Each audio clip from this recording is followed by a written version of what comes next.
Thank you, Mr. Chairman. I want to thank Ms. Melson and Mr. Cox and Ms. Thatcher for being here. I think you said the most critical thing. You are not alone. And I commend your courage and your dedication that you will stand up and talk about what happened in your family so that other families that are going through the same thing have an opportunity to say, it's not just me. It's something larger. It's something bigger. And so I just want to say thank you very much for doing this. I also want to say to Dr. Mian, to Ms. Traub, to Mr. Hanauer and Mr. Hill, thank you for the work you do that talks about these powerful forces at work in our country and the importance of getting our policies right so that we are growing a middle class, very much as you say, Mr. Hanauer, growing from the middle out. That is the key to our economy.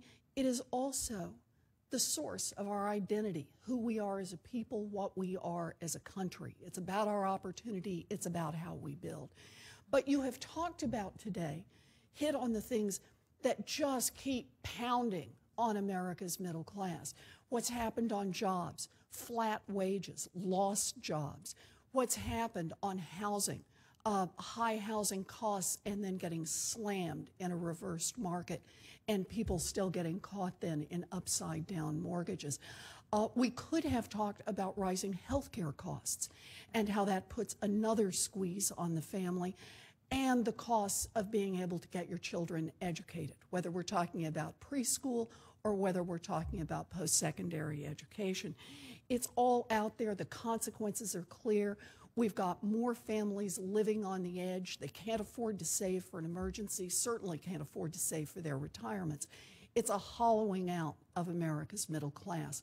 Now, this is something a lot of us have been talking about for a while, but the problem gets more acute when we take a look at each generation coming in, our young people coming in. We now have young people who collectively owe $1 trillion in student loan debt, and it continues to go up every single year. So we put these young people in the position of saying, look, if you want to have a shot at making it in America's middle class, you've got to go to school. You've got to go back. You've got to get that education. But you're on your own to pay for it. You're going to have to borrow more and more and more money to do that and then hit an economy like this. So what I'd like to ask you about, what I'd like you to talk about from your different perspectives is this question.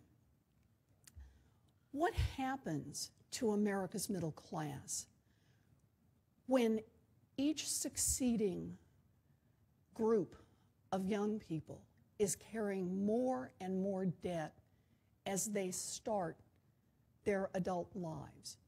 Can we just talk about that for a minute? And maybe start with you, Ms. Traub. You mentioned student loans a little bit, so could we start with you? Certainly. There is some research. The Consumer Financial Protection Bureau recently came out with a study of young people who owe student loan debt and looking at the extent to which they are not buying homes. They are delaying marriage. They're delaying starting families, delaying, I don't know that they looked at delaying small businesses, starting a small business, but one would expect that that might be another consequence. And it is, as you say, a hollowing out of the middle class, and this level, the sheer level of indebtedness is a big part of that. In addition, credit reports and credit standing is eroded, and one issue that I've had an opportunity to look at is the use of credit reports for employment. And so an employer looks at a credit report and may decide this person has too much debt. They're not looking at the score. They just see a large burden of student loan debt and may decide not to hire that person then. And then you've gone to school to improve your chances of being hired and find that that actually undermines your application for a job. Yeah. It is very troubling. Dr. Mian? Yes, I'll just add one thing. The question of increase in debt, whether it's student loans or housing loans, basically reflects that goods or services that people used to consume, they can no longer afford to the same extent, and hence they are borrowing. So it's a simple reflection of that fact.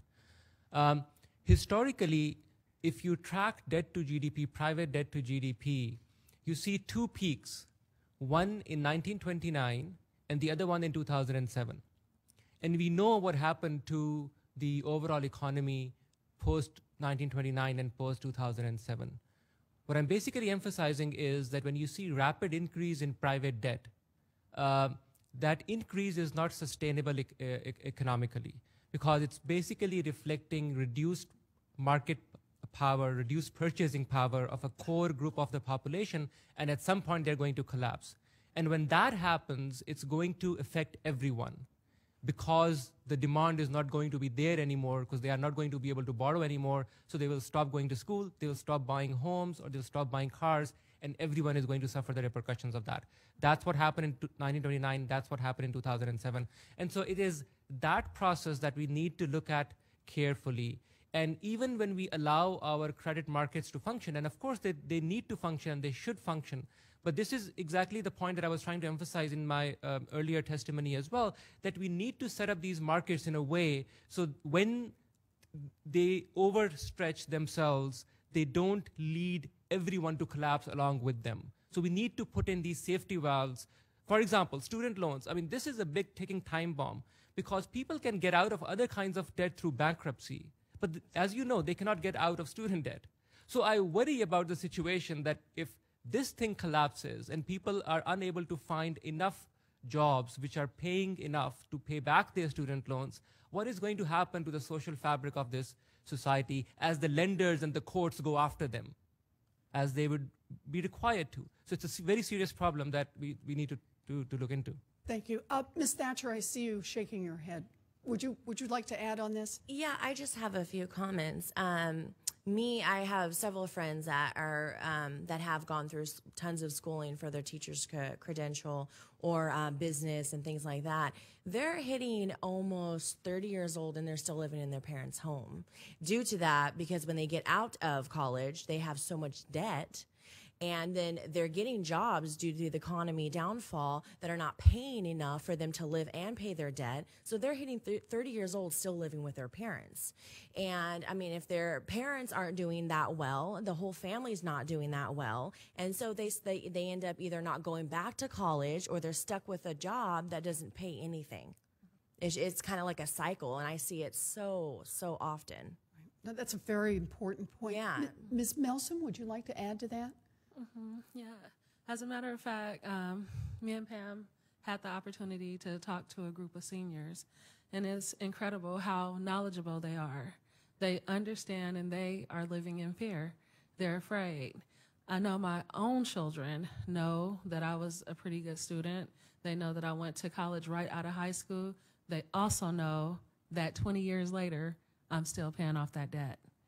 So it's really scary, and it's scary for them. And they live with the unnecessary fear that they shouldn't have to. They should be going into college prepared to study, not to think about the financial burden. Yeah. So 20 years and you're still paying for this. Can I, Mr. Cox, did you want to add anything? We good? Go ahead. Well, I find it interesting. I was just talking here the other night to a person, and they mentioned that they had a college debt, and quote unquote, they'll be paying for that college debt the rest of their life. Mm-hmm. And you know, when the college costs come to a point where there's no, I guess the right word is residual value, I guess, you know, where, you know, the idea was you go to get a college education, which increases your opportunity for higher income, so to speak. But now the college costs, the college loans are preventing these people to be able to see the benefit of a college education, you know, where, you know, the weight. And that's kind of where I see it. You know, I was fortunate in a sense where I paid my way through. I worked, paid my way through. But a lot of folks can't do that, No. you know. When college costs were a lot lower. Yeah, yeah. When you and I went, I paid $52 a semester in tuition. Yeah. Yeah, I think when I started, it State was like schools, 68. they were supported back then. Yeah, yeah, it was affordable. That's right. Can I ask Mr. Hanauer to put this? Yeah, I would love to respond, and to respond directly to Senator Heller, because I didn't say that raising taxes created jobs, but what I did mean to point out is that if wealthy people like me and corporations that were profitable paid taxes at rate as we once did, then the middle-class families could afford to send their children to colleges without taking on an aggregate of $1 trillion worth of debt. And not only would middle-class families benefit massively from that, but eventually I would benefit massively from that, because then they wouldn't have to pay debts. They could buy products from my companies and create a virtuous cycle of increasing returns that capitalism is capable of doing. That's the point. The point is not should taxes go up, but who should bear the burden in a way that animates a virtuous cycle in the economy. Right. I want to thank you all, and I just want to note, we are 3 weeks away from the interest rate on new student loans doubling.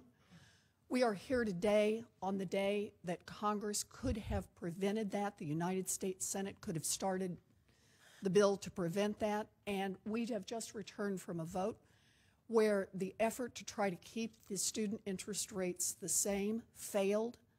The United States government is scheduled to make $51 billion in profits off our students this year on their loans. This is obscene. And what it does is both economically wrong, as you rightly point out, and morally wrong. We have to do better than this for our children. Thank you.